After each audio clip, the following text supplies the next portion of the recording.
As a player at North Melbourne, he was handy and serviceable. 120 games in 8 seasons, including a grand final. As a coach, he was to go on to become coach of North's Team of the Century, ahead of the great Ron Barassi. Welcome to Open Mic, Denis. Yeah, thanks for having me, Mike. I'm glad to be here. Now, you're now Denis Pagan, real estate agent. That's correct, yeah. How's business? Terrific. Really in a price-sensitive market, tough times, we're doing pretty well, and sort of in partnership with my son Ryan, and really enjoying every moment. You're missing the football involvement?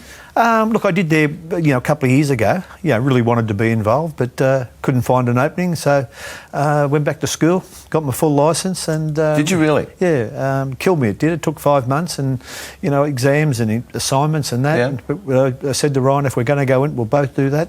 Ryan being your son, yeah. Yep. And he did too, and we operate a Stockdale Lego franchise out at Essendon, and it's going well. Denis, let's talk about your playing career. You played in the back pocket in North Melbourne's 1974 losing grand final team against the Tigers. Darryl Cumming was the permanent small forward. Kevin Bartlett was the rover, occasionally going forward. They kicked 1 goal between them and you never played again. What happened? Oh, look, I was an ordinary conveyance as a player. I was pretty slow. Got the most out of myself, and just the way they see things. You understand it when you become a coach, and people have preferences and thoughts on individuals, and whether they're right or whether they're wrong. I'm happy that I tried my hardest when I was a player, and didn't achieve a hell of a lot, but hung in there. You started your coaching career at Yeovil in the then VFA. How did that come about? At that point, did you always have this desire to be a coach? Well, when you finish, probably it's the next transition. You want to be involved, you love the game. I love football, from a young boy, 10 years of age. It was just a natural progression. I wanted to be involved, captain and coach for a couple of years. Did you go into coaching with someone as your model, someone that you thought you'd try to emulate? Yeah, I was always a David Pagan fan, a Tommy Hafey fan. I loved the way Tommy had those Richmond sides playing in the I suppose you'd say in the 70s with Royce at centre half forward, get it in quick to him and that sort of stuff. You might have adopted that philosophy with one of your blokes later in life. I'm sure there were plenty of bits and pieces of Tommy's philosophy in my views. You didn't mention Barras, who was your coach at North. Yeah, Barras was a very good coach. I'm not denying that for a moment. What did you take from Barras? In your arsenal as a coach? Look, probably the biggest lesson I've probably learnt in life, and I reckon it's probably the biggest weakness in the Australian culture at the moment, is about accepting responsibility for your own actions. No regrets, no excuses, no alibis, never point the finger, never blame anybody else. And, I've lived by that, and that was probably the biggest lesson I've learnt in life, not only in football, and that come from Ron Barassi. Barassi is an amazingly mellow figure now. I mean, everyone loves him, but it was different to Barassi the coach, wasn't it? Particularly in his time at North Melbourne. I mean, he was pretty caustic, wasn't he? Oh, well, but times have changed. In those days, you'd get a burst for looking sideways, and blokes didn't even worry about it. Now you look at sideways at a player, they want to go and speak to the solicitor about it. What took you back to North, to the under-19s? Look, it was just one of those things that happened. Ron Joseph came and had a chat to me. John Ibram was coaching the under-19s at the time. Barry Cable was senior coach. They wanted me to come back and help out with the under-19s, and I did that for a year. And then I really wanted to coach in my own right after having 2 years at Yeovil as playing coach, captain coach. And then John Ibram, to his credit, he said, look, Denis is the man to be coaching the under-19s, not me. And he went and told Barry Cable and Ron Joseph. I think it was down in Albert Mantello's office in West Melbourne there. And next minute I was under-19 coach and had the job for another 9 years, I think. Do you know how many games you coached at the under-19 level? No, I don't, Michael. 10 years worth. 238. 238. Amazing, isn't it? Your strike rate was unbelievable.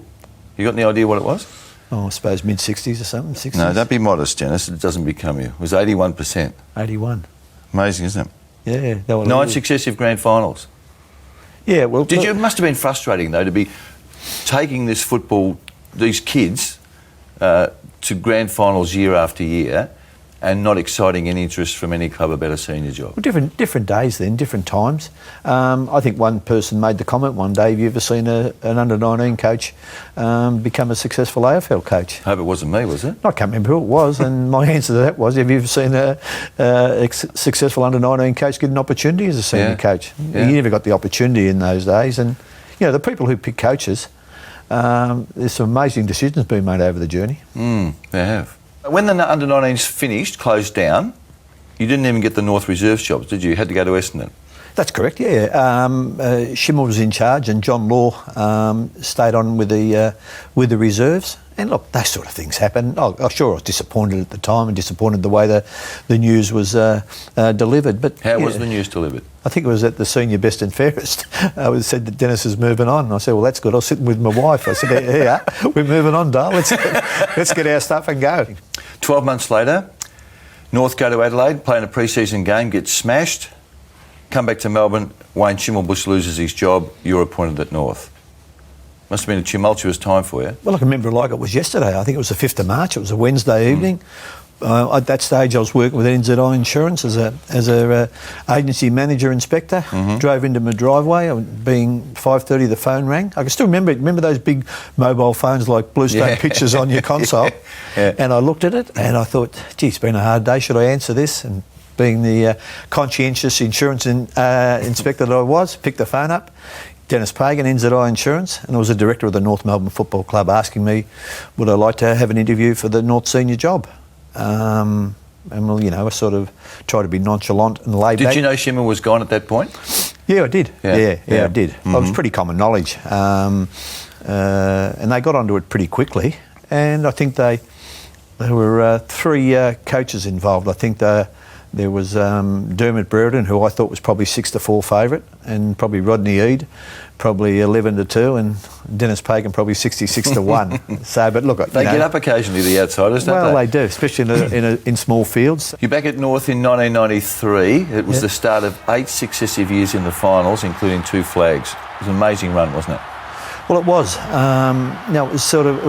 I don't sort of dwell or go backwards much in my life, and I was out. We're into the financial year with our staff last night, and was in a hotel across the road from our office in Essendon. And I looked up, and Fox Footy was on, and there was the '94 preliminary final, the first time I've ever seen it. And you think, gee, it just goes so quickly your whole life. Yeah. Passes in front of your eyes. Probably, you probably missed a premiership in '98. You agree with that? Yeah, should have won that. Yeah, but should you have won '99? I mean, does it level out? Oh, I think it does. We weren't the best side in '99. No, Essendon were by a country mile. Yeah. I can still remember the Bombers before the preliminary final was played. People were queuing up, going right down Napier Street, around the corner into Fletcher Street, and I thought to myself, "Gee, this is amazing." So, whether that had any impact on the play? So they were queuing up for grand final tickets, yeah, and they hadn't earned their way into it yet. Yeah, exactly. And that's only the supporters, but that was, I just wondered whether that had any effect on the players. I thought in '94 we were beaten by Geelong with the last kick of the day. I reckon if we had got into the grand final against West Coast, I reckon we could have done a pretty good job there too. But wasn't meant to be. 98. I think we kicked a lot of points. Might have been 15 points to half time. Yeah. And we came in and all this staff were excited, and I could sense this wasn't looking good for the Kangaroos, and it came to fruition in the second half. How deeply did '98 cut, Dennis? It did. We were the best. We were the best side in the competition that year by a country mile. But look, the reality is in AFL football, the best side doesn't win. The best side on grand final day wins, and we weren't the best side on grand final day. 2 flags from your coaching career. Is that just reward for the teams you had and the way you coached? I always remember what Kevin Shirdy says. You just don't realise how hard they are to win. I reckon we probably should have won more, but we shouldn't have won 99. Yeah, so that's what I said. So you should have won 98 and probably not won 99. That's correct. Yeah, that was my thought on it. Yeah, you ruled with an iron fist, Dennis, didn't you? I don't think there's any doubt about that. All your players would be of the same view. And you've got lots of them that declare their undying love for you, but you were tough. Well, I was strong. It was probably the environment we brought up with. But, you can't deny the fact that we didn't have a real genuine care and interest for the people we were involved with. And the players, the Kangaroos were just an enormously resilient and tough bunch of... They were men. And they were getting results and they could see it. There was probably a lot of humour there, but maybe, look, it's a funny thing. If you had a big white wall of just been painted and they were your good things, and someone comes in with a black texture colour and puts a dot on the wall, people remember the black dot on the wall. They don't remember the good things you do. So, I think I was balanced. Sure, I was hard. I was tough. I'd been brought up in a very tough environment, but I reckon I was fair. But look, that's for other people to judge, not me. If they didn't like it, they wouldn't have played for you the way they did, the Kangaroos. When you were installed as coach at North Dennis, you turned to a 21-year-old bloke who you'd coached at under-19 level by the name of Wayne Carey and made him captain. He was probably, I think in your own words, the best player that you've seen and coached, and he's my best player. But did you have a special set of rules for Wayne? Was he allowed to almost do and come and go as he wanted? No, he wasn't. And that's one thing that probably robbed me a bit. A lot of people used to say that. And a lot of people say a lot of things about you. You know, you speak to Wayne, some of the things that maybe not everything got out that I said to him and vice versa and this sort of stuff. But look, opinions are like noses. Everyone's got one. And, you know, a lot of people say a hell of a lot of things about individuals, and a lot of things even appear in your newspaper at times and the one down in Spencer Street that are incorrect. But what do? Don't explain, don't complain, just get on with the job. And so there was no exemptions for Wayne because he was such a good player?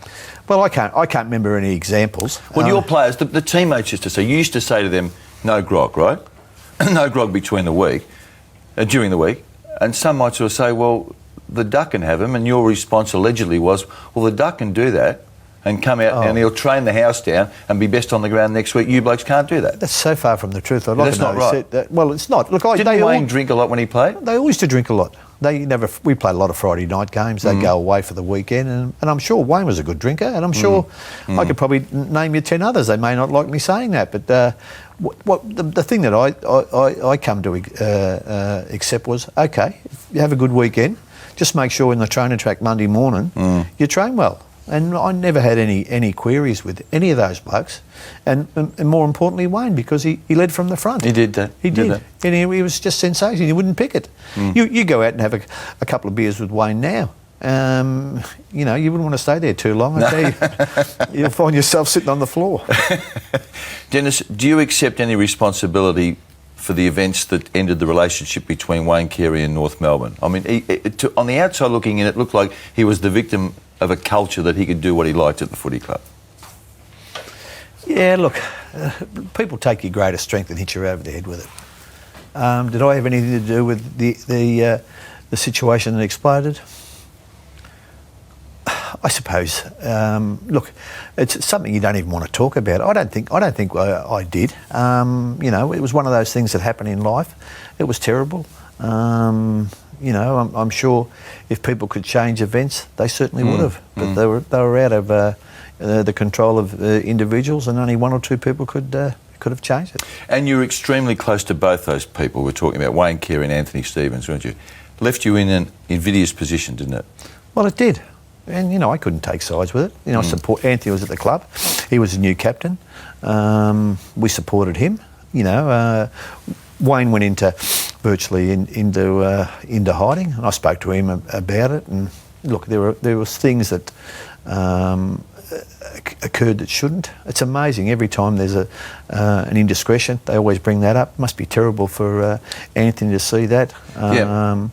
I just hope that Anthony get onto his life, and he's just proven what a great ambassador and a wonderful player he was to lead the Kangaroos, and you know the way he did that, it was just terrific after those sorts of issues. It was almost a mortal blow for the footy club. I mean, you left 12 months later. Did that have any impact on your decision to leave North Melbourne?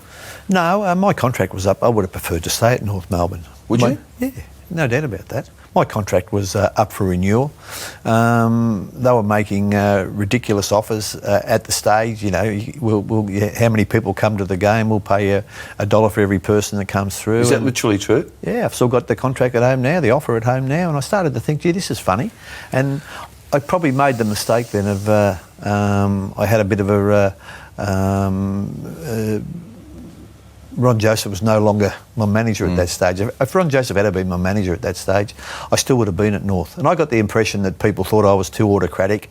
They needed to rest a bit of the... People inside the club? Yeah, rest the balance of power back.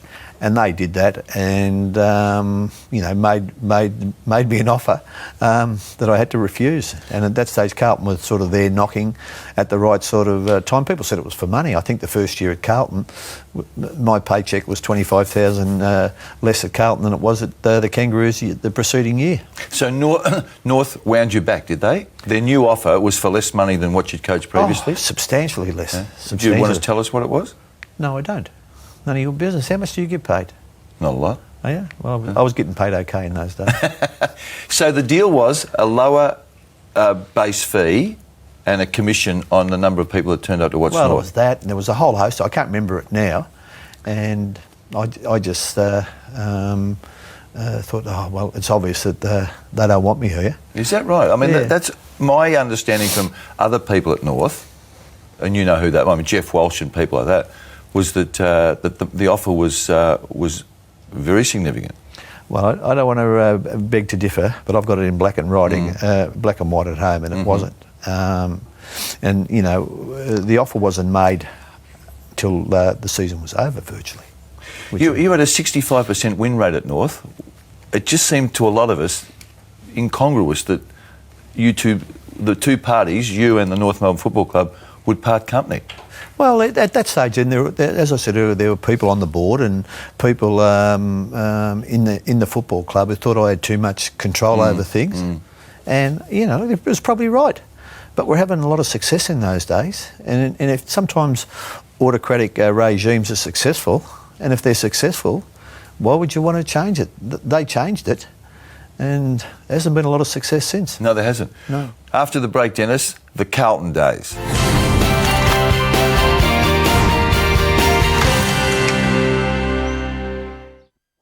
The move to Carlton, it turned out to be a disaster, didn't it? That's the biggest understatement of all time. Yeah, it certainly did. From day one, you know, I can remember my wife saying to me next morning, she said, "Are you sure you've made the right decision here?" Based on what?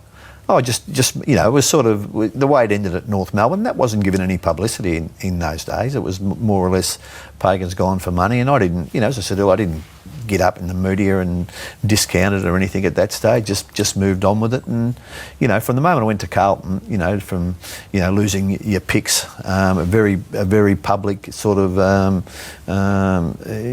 clash between league heavyweights Graham Samuel and John Elliott, and then get those fines and sanctions and that sort of stuff. And you know, from day one, I think Carlton were the oldest list, the highest paid. Did you not see that though when you took the decision? Yeah, but weren't the warning bells ringing then? Yeah, there wasn't too many other people offering jobs, by the way. And I wasn't big on the media in those days, and I can vouch for that. Yeah. And you know, I took Carlton because thought, you know, Daniel Wells and Goddard. That would have been a handy two to start with, true. and we could have built from there. And gee, when that happened, and you know, people saying to me, "Well, we've got to bring some professionalism back to the club," and the players had to take a pay cut, and I listed probably 15 blokes, at the end of the first pre-season. It wasn't a recipe for success, and you can imagine the division and factions and disunity at a club like Carlton, and it was just. The whole place was probably split into 3 or 4 sections, and it wouldn't have mattered what happened. You couldn't have been successful. I can still remember one of your colleagues, Trevor Grant, writing an article, and I think Gerard Healy did likewise in The Sun. It's going to take 10 years to fix this mess up, and it's probably 10 years now. But it didn't work out, and you know, for a whole host of reasons, and they never had any money. I don't think people realise how close Carlton were to handing the keys back to the AFL, and you know, in my time there, you know, I think they had certainly had 3 CEOs, probably had 4 presidents. There were a lot of changes. There wasn't any continuity, and you know, it was just something that, you know, there was always going to be somebody who was appointed as coach who was going to do the donkey work. Yeah. Well, I was a dead man walking for a couple of years, and I knew that. And you know, look, having sort of have to tell, you know, so many footballers that they're no longer service and no longer required, and having experienced, you know, some responses from players to, you know, slamming the door, to shaking your hand, to tell you to go and visit the taxidermist, all sorts of responses. Did you take any positives at all out of your time at Carlton? Yeah, I accept and understand that life wasn't meant to be perfect. I can tell you that much. And there was, I'd like to catch up with that little invisible bloke who stood at the front gate with a sledgehammer every morning, hit you under the chin as you walked in. And that's what it was like. Well, I know, because you were used to so much success, under 19 level, reserves grade, and then at senior level at North Melbourne, and you had 100-odd games at Carlton for a 24% win rate. Well, it was terrific. For the first 25 years in coaching, everything turned to goal. In the last 5 years, everything turned to cow manure. Yeah, it did. Your relationship with Brendan Favola, it looked like you sort of treated him with kid gloves when you got to Carlton, and there was an instant response. Was that the way to handle him? If Brendan had been handled differently by all his coaches, would he still be playing AFL football? There's so many opinions on that. Brendan was a talent. When I went to Carlton, there wasn't too much A-grade talent around. Brendan was, but he was a wayward talent, and he had his moments, and he was up and down. But look, I think if you was just like those little puppies that go for a walk on the loo, you give them a bit of leeway, they walk out 3 or 4 yards, and you know when to pull them back, and that was basically not so much Brendan, but coaching full stop. Give somebody a bit of space and see how they go, and if they do it well, give them a bit more space, but if they jump out of line, pull them back into line. Where should he be? Should he be a grade of the game, given his natural talent? Well, he's certainly talented, and it was just so sad to see him, and Brendan was a situation where he got himself into issues that he couldn't say enough was enough. And were you aware of his gambling problems when you were at Carlton?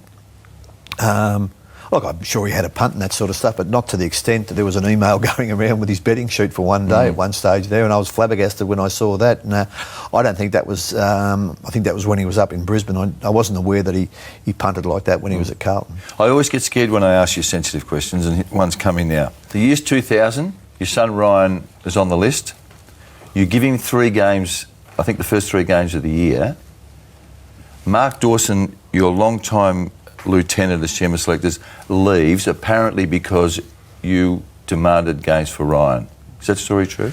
He left. But the thing about it, and look, it is a sensitive question. Ryan was getting 40 positions in the reserves at that stage. He deserved a chance. But look, in retrospect, I would have loved Ryan to go somewhere else, and that was the start of my demise there at the Kangaroos. People thought that I had too much control, and you mentioned Mark, and he was probably one of the ones who thought that. Yeah, thought that. Did you gift Ryan those games? No, I certainly did not. So the vote at the match committee was for him to be in the team. Yeah, I discussed it with my loyal lieutenants and that sort of stuff. If anyone was against it, why didn't they speak up at match committee? Was I that much of a tyrant? I wouldn't allow anyone to talk. We were pretty. Mark was chairman of selectors. They came to the match committee. No one spoke about it. At the end of the day, probably the coach has the final say anyway. And I suppose, in theory, he should get his team, shouldn't he? Well, exactly. Exactly. I just wish the whole episode hadn't happened. He ended up doing a pre-season at when he was probably 22 at the Bulldogs, and I can remember Terry Wallace ringing me and saying, look, we'd like to put him on the list, but he's too old now. Now you've got mature age rookies, and it was something you wish hadn't have happened, but that's life. And you're one of a few that's had to coach his son. John Kennedy did it, and John Kennedy Jr. was a very good player, so there was no issue there. But I think John Kennedy stepped off. No, he was on the match committee, wasn't he, at the time, and removed himself because he had a son involved. It must be a fierce pressure. Well, it is. Coaching your son at AFL level. You're damned if you do and you're damned if you don't. And I always reckon leaders make, tough decisions. And it was a tough decision, but I made it what I thought right. His form in the seconds was terrific. He had the ball on a string for over 12 months. He deserved a chance. Okay, he played 2 or 3 games. He wasn't that far off the pace, but the pressure was enormous. And we had a chat, and I don't know whether Ryan, even this day, thinks it was right that was just going to rip the club apart, and it probably did. You and Jeff Walsh, in my view, both great North Melbourne people. You had a falling out, didn't you? Well, that was all part of, when the contract came. He was the CEO at the time? Yeah. And he was, Mark Dawson's brother-in-law. Yeah, look, these things happen when you work with people. Have you haven't patched it up? Well, I haven't been around to his place for dinner. And he hasn't been to mine. I must say, watching you, and I've watched you closely through your playing career and particularly your coaching, I always had the impression that you were fueled by the desire to prove yourself and to prove people wrong and to prove that you could do it. Is that a fair assessment or not? Yeah, it probably was. I was never gifted as a footballer, and really had to fight to get an opportunity and to stay in the side each week, and I did that. And you know, it was like an obsession coaching. I wanted to be successful. You know, to do an apprenticeship of, how many games did you say? 238 games. Yeah. It's a 10-year exercise, and plus another year at Essendon Reserves. There couldn't have been too many people who thought I could coach or get a result with a group of players, and I probably wanted to do that at the start. But it becomes, you become obsessive at it, and you want to keep being successful, and every time you win a game you want to win another game, and every time you win a finals game you want to win another finals game, and premiership and so on. And that's probably, you know, desire is probably the greatest motivating force there is. If you really want something badly enough, I think you can achieve it. You optimistic about the future of your old footy club? I have concerns, and I hope they're successful. As I said earlier, there's only one thing that matters in the AFL: wins and losses. I want to see them successful. I don't want to see any squabbling. I don't think it's a good thing when you see, you know, presidents sparring in the paper, former North Melbourne presidents sparring with each other and having a go back. If you're a coach, if you're a player, if you hold a position with an AFL club, you're going to be criticised. Just take it on the chin. If you argue with fools, soon people can't tell the difference. So, We know about the girl with the curl. Don't pee down my back and tell me it's raining. I reckon that's become focal, all that. I said it to Glenn Archer once, and that was probably the only time I've said it. Every player who played for North Melbourne, Rick, tells a story that I said it to them as well. It's probably not the case. No, they're good. They're part of the Pagan story. I mean, Denis, I've watched you play, watched you coach, had the odd skirmish with you along the way over 40 years. I've enjoyed almost every moment of it. You've made a major contribution to North and to football in general. I'm glad to see you looking so well, and good luck for the future. Good on you, Michael. Thanks for having me. This has been a Fox Footy production.